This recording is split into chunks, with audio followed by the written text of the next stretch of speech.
Hello students, ગયા લેક્ચરમાં આપણે ચેપ્ટર માટે ઉપયોગી એવી કેટલીક વસ્તુઓની વાત કરી હતી. આજના લેક્ચરમાં પણ આપણે એક નાનો ટોપિક જોઈશું જેનો ઉપયોગ ચેપ્ટરની અંદર થાય છે. ટોપિકનું નામ છે પ્રવાહ અને વોલ્ટેજના આરએમએસ મૂલ્યો. તો સૌથી પહેલાં તો વોલ્ટેજ અને પ્રવાહના આરએમએસ મૂલ્યો કેમ લેવામાં આવે છે એ આપણે સમજીએ. ત્યારબાદ આરએમએસ એટલે શું એની વાત કરીએ. તો આપણને ખબર છે કે એસી પ્રવાહ અને વોલ્ટેજ એસી પ્રવાહ અને વોલ્ટેજ સમયની સાથે સાઇન વિધેય અનુસાર હાર્મોનિક રીતે બદલાય છે અને આથી એસી વોલ્ટેજ કે પ્રવાહનું માપન કરવું શક્ય નથી, કારણ કે એસી પ્રવાહ કે વોલ્ટેજનું મૂલ્ય સમયની દરેક ક્ષણે સતત બદલાયા કરે છે. કોઈ ક્ષણે વોલ્ટેજ કે પ્રવાહનું મૂલ્ય 0 હોય, ત્યારબાદ એના મૂલ્યમાં વધારો થાય, ઘટાડો થાય, શૂન્ય થાય, દિશા બદલાય, ઉલટાયેલી દિશામાં પ્રવાહ કે વોલ્ટેજનું મૂલ્ય વધે છે, ઘટે છે, શૂન્ય થાય છે. એટલે આપણે પ્રવાહ કે વોલ્ટેજનું મૂલ્ય માપી શકતા નથી અને આ હેતુથી વોલ્ટેજ અને પ્રવાહના આરએમએસ મૂલ્ય લેવામાં આવે છે કે આરએમએસ મૂલ્ય મેળવવામાં આવે છે. તો તમને ખ્યાલ આવી જવો જોઈએ કે શા માટે આપણે પ્રવાહ અને વોલ્ટેજના આરએમએસ મૂલ્ય લઈએ છીએ. કારણ કે એસી પ્રવાહ કે વોલ્ટેજનું મૂલ્ય સમયની સાથે સતત બદલાયા કરે છે. આથી આપણે તેમનું માપન કરી શકતા નથી. આથી વોલ્ટેજ અને પ્રવાહના આરએમએસ મૂલ્યનું માપન કરવામાં આવે છે. હવે આરએમએસ એટલે શું? તો આર એટલે રૂટ, એમ એટલે મીન, એસ એટલે સ્ક્વેર, આરએમએસ એટલે રૂટ મીન સ્ક્વેર. ગુજરાતીમાં કહીએ તો આપેલ રાશિના વર્ગના સરેરાશના વર્ગમૂળને તે રાશિનું આરએમએસ મૂલ્ય કહે છે. સમજો, આપેલ રાશિના વર્ગના સરેરાશના વર્ગમૂળને આપેલ રાશિનું આરએમએસ મૂલ્ય કહે છે. ધારો કે આપણે વોલ્ટેજનું આરએમએસ મૂલ્ય લેવું છે, તો આપણે વોલ્ટેજનું આરએમએસ મૂલ્ય કઈ રીતે લઈ શકીએ? ધ્યાન આપો. તો આપેલ રાશિ એટલે કે વોલ્ટેજના વર્ગના સરેરાશના વર્ગમૂળને વોલ્ટેજનું આરએમએસ મૂલ્ય કહે છે. અને આપણે લખવું હોય તો લખી શકીએ VRMS. ઓકે, એ રીતે આપણે પ્રવાહનું આરએમએસ મૂલ્ય લેવું હોય તો આપણે કંઈક આ રીતે લખી શકીએ છીએ. પ્રવાહના વર્ગના સરેરાશના વર્ગમૂળને પ્રવાહનું આરએમએસ મૂલ્ય કહે છે, જેને આપણે આ રીતે પણ લખી શકીએ IRMS. ઓકે, તો VRMS is equal to root of average of V square. IRMS is equal to root of average of I square. હવે આપણે V is equal to VM sin omega t નું આરએમએસ મૂલ્ય મેળવીએ. તો VRMS મેળવવા માટે સૌથી પહેલાં આપણે શું કરવું પડે? તો VRMS મેળવવા માટે એક આવર્તકાળ પર આ વી સ્ક્વેરનું સરેરાશ મેળવી તેનું આપણે વર્ગમૂળ લેવું પડે. મેં અહીંયા આપણે તમને સમજાવ્યું ને. તો એક આવર્તકાળ પર, અહીંયા નીચે જો, એક આવર્તકાળ પર વી સ્ક્વેરનું સરેરાશ લઈ તેનું શું લેવું પડે? વર્ગમૂળ લેવું પડે. એટલે સરેરાશ આપણે શેના પર લઈશું? એક આવર્તકાળ પર લઈશું. તો હું પહેલો મુદ્દો લખું કે VRMS મેળવવા એક આવર્તકાળ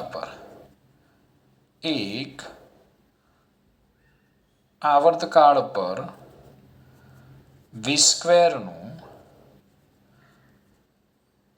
સરેરાશ મેળવી તેનું વર્ગમૂળ લેવું પડે. ઓકે, હું એકદમ સિમ્પલ રીતે સમજાવું છું, ધ્યાન આપજો. તો V is equal to VM sin omega t. વી સ્ક્વેરનું આપણે સરેરાશ એટલે આનું વર્ગ કરવો પડશે, તો વર્ગ કરું. V square is equal to VM square sine square omega T. હવે આપણે સરેરાશ લઈએ તો average of V square is equal to average of Vm square sine square omega T. Okay, Vm સ્ક્વેરને આપણે બહાર લઈ લઈએ તો Vm square average of sine square omega T. બોલો, સાઇન સ્ક્વેર ઓમેગા ટીનું સૂત્ર મેં તમને યાદ, સાઇન સ્ક્વેર થીટાનું સૂત્ર યાદ રાખવાનું કીધું, 1 - cos 2 થીટા બાય 2. તો Vm square average of 1 - cos 2 omega T by 2. આ સ્ક્વેર છે દોસ્તો, sine square omega T. Okay, ચલો 2 ને આપણે બહાર લઈ લઈએ તો Vm સ્ક્વેર. ઓકે, ચલો આને આપણે બેના છૂટાછેડા લઈ લઈએ તો એવરેજ ઓફ 1/2 માઇનસ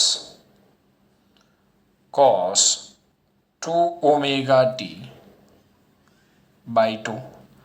લખાય કે ના લખાય? લખાશે. હું આને આ રીતે લખું, Vm square average of 1/2 minus Vm square average of cos 2 omega T by 2. હવે આપણે 1/2 નો સરેરાશ લઈએ, એવરેજ ઓફ 1/2 તો આપણને 1/2 જ મળશે. પરંતુ એક આવર્તકાળ પર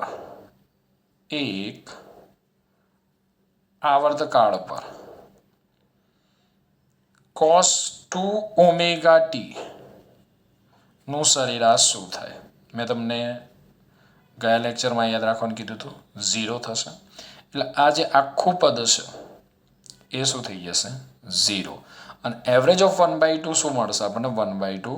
તો average of V square is equal to આપણને મળશે Vm સ્ક્વેર બાય 2. ઓકે, હવે VRMS એટલે શું? તો VRMS એટલે આપેલ રાશિના વર્ગના સરેરાશનું વર્ગમૂળ. તો અહીંયા એવરેજ ઓફ વી સ્ક્વેરની કિંમત મૂકી દો, એવરેજ ઓફ વી સ્ક્વેરની કિંમત મૂકી દો તો VRMS is equal to root of Vm square by 2. Okay, તો આને આમ પણ લખી શકું કે VRMS ઇઝ ઇક્વલ ટુ થાય Vm સ્ક્વેર, રૂટમાંથી બહાર આવે તો Vm બાય રૂટ 2. તો દોસ્તો યાદ રાખીશું કે V is equal to Vm sine omega ટીનું RMS મૂલ્ય થાય VRMS is equal to Vm by root 2 થશે. 1/√2 તમે લેશો તો તમને આન્સર આવો મળશે, VRMS is equal to Vm by root 2. હું આને આમ પણ લખી શકું, 1/√2. મને આન્સર મળશે 0.707 Vm. યાદ રાખજો, MCQમાં પૂછી શકાય. ઓકે, તો VRMS is equal to Vm by root 2. અથવા આમ પણ લખી શકાય કે VRMS is equal to 0.707 Vm. હવે ધારો કે આપણા ઘરની અંદર જે વોલ્ટેજ આવે છે એ વોલ્ટેજ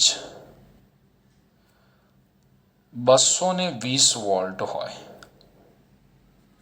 તો એ વોલ્ટેજનું મહત્તમ મૂલ્ય કેટલું થાય? તો Vm ઇઝ ઇક્વલ ટુ શું થાય? તો Vm ઇઝ ઇક્વલ ટુ થાય √2 VRMS, એટલે √2 મલ્ટીપ્લાય બાય 220. તો એ વોલ્ટેજનું મહત્તમ મૂલ્ય આપણને મળશે એપ્રોક્સિમેટલી 311 વોલ્ટ. એટલે આપણા ઘરની અંદર જે વોલ્ટેજ આવે છે એ વોલ્ટેજનું મહત્તમ મૂલ્ય થાય 311 વોલ્ટ. ઓકે, સ્ક્રીનશોટ લઈ લો, પછી આપણે આગળ જઈએ.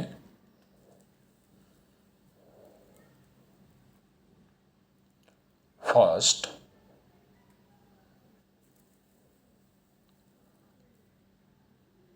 સેકન્ડ, આપણે I is equal to Im sine omega ટીનું RMS મૂલ્ય મેળવીએ. એમાં આની આ સાબિતી હું એકદમ સિમ્પલ રીતે આપી દઉં છું. આગળની જે મેં સાબિતી આપી V is equal to Vm sine omega T, એની પણ સાબિતી તમે આ રીતે આપી શકો છો. તો ધ્યાન આપજો, IRMS એટલે શું થાય? તો root of average of I square. Okay, તો root of average of I square એટલે શું લખાશે? I M square sine square omega T. Okay, root of average of, મેં આઈની કિંમત મૂકી, એનો વર્ક કરી નાખ્યો, I M square sine square omega T થશે. હું આને આ રીતે લખું, root of I M square average of sine square omega T. હવે આપણને ખબર જ છે કે એક આવર્તકાળ પર સાઇન સ્ક્વેર ઓમેગા ટીનું સરેરાશ કેટલું થાય છે? 1/2. તો આપણને મળશે I M square multiply by 1/2 એટલે I R M S is equal to આપણને મળશે આઈ એમ બાય √2 એટલે 0.707 આઈ એમ. ઓકે દોસ્તો, તો ધ્યાન રાખજો કે આરએમએસ પ્રવાહ છે, આરએમએસ પ્રવાહને આઈ અથવા આઈ આરએમએસ વડે દર્શાવાય છે. ખાસ ધ્યાન આપજો, આરએમએસ પ્રવાહ જેને તમે આઈ વડે દર્શાવી શકો અને આઈ આરએમએસ વડે પણ દર્શાવી શકો. એ રીતે આરએમએસ વોલ્ટેજને વી અથવા વી આરએમએસ વડે દર્શાવાય છે. જ્યારે આપણે દાખલા ગણીશું ત્યારે આ વસ્તુની ખાસ જરૂર પડશે. જે આરએમએસ પ્રવાહ છે એને આપણે આઈ કે આઈ આરએમએસ વડે દર્શાવી શકીએ, આરએમએસ વોલ્ટેજ એને વી કે વી આરએમએસ વડે દર્શાવી શકીએ છીએ. અને આપણે જોયું કે I RMS is equal to average of root of average of I square અને V RMS is equal to root of average of V square. એ જ રીતે I is equal to I M sine omega T નું RMS મૂલ્ય I RMS is equal two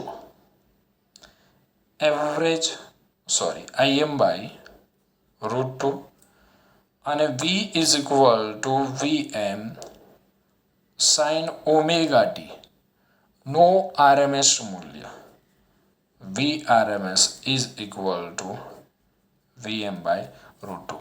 તો હું તમને પૂછું કે V is equal to V M cos omega T નું આરએમએસ મૂલ્ય કેટલું થાય અને I is equal to I M cos omega T નું આરએમએસ મૂલ્ય કેટલું થાય?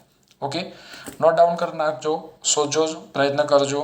વી is equal to V M cos omega T નું આરએમએસ મૂલ્ય અને I is equal to I M cos omega T નું આરએમએસ મૂલ્ય કેટલું થાય? જાતે શોધવાનું છે. ઓકે, પ્રયત્ન કરજો, સ્ક્રીનશોટ લઈ લો, પછી આગળ જઈએ.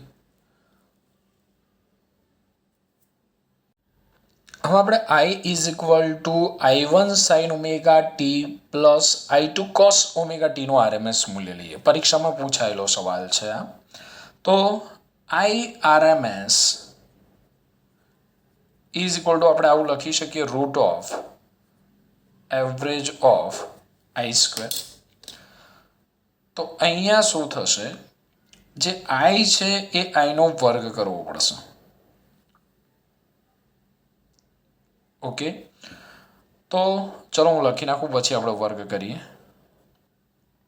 તો I1 sine omega T plus I2 cos omega T નો આપણે વર્ગ કરવાનો છે.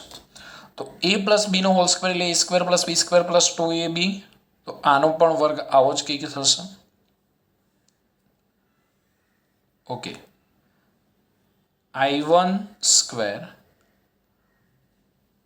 Sign square omega T plus I2 square cos square omega T average of plus 2i1 i2 2i1 i2 sin omega t into cos omega t. આને આપણે આ રીતે લખી શકીએ. કઈ રીતે? i1 square average of sin square omega T plus i2 square average of cos square omega T plus 2i1 i2 sin omega T into cos omega T. ચલો બોલો IRMS બોલો. ચલો average of sin omega T, એક આવર્તકાળ પર sin omega ટીનું સરેરાશ 0. Okay, cos omega ટીનું સરેરાશ પણ 0. sin square omega ટીનું સરેરાશ 1/2. એ જ રીતે cos સ્ક્વેર ઓમેગા ટીનું સરેરાશ 1/2. તો રહ્યું શું? IRMS is equal to root of, સમજો, sin સ્ક્વેર ઓમેગા ટીનું 1/2 એટલે i1 સ્ક્વેર ગુણ્યા 1/2 એટલે 2 plus i2 square cos square omega ટીનું 1/2 એટલે i2 square by 2 sin omega T cos omega T 0 થઈ ગયું. તો હું આ નામ લખી શકું IRMS is equal to root of i1 square plus i2 square by 2. Okay, તો આ ત્રણ વસ્તુઓ ધ્યાન રાખજો. v is equal to vm sin omega ટીનું RMS મૂલ્ય vm/√2, i is equal to im sin omega ટીનું RMS મૂલ્ય IRMS is equal to im/√2 અને i is equal to i1 sin omega T plus i2 cos omega ટીનું RMS મૂલ્ય IRMS is equal to root of i1 square plus i2 square by 2. કોઈ MCQમાં પૂછાય તો આપણે direct જવાબ લખી શકીએ. સ્ક્રીનશોટ લઈ લો.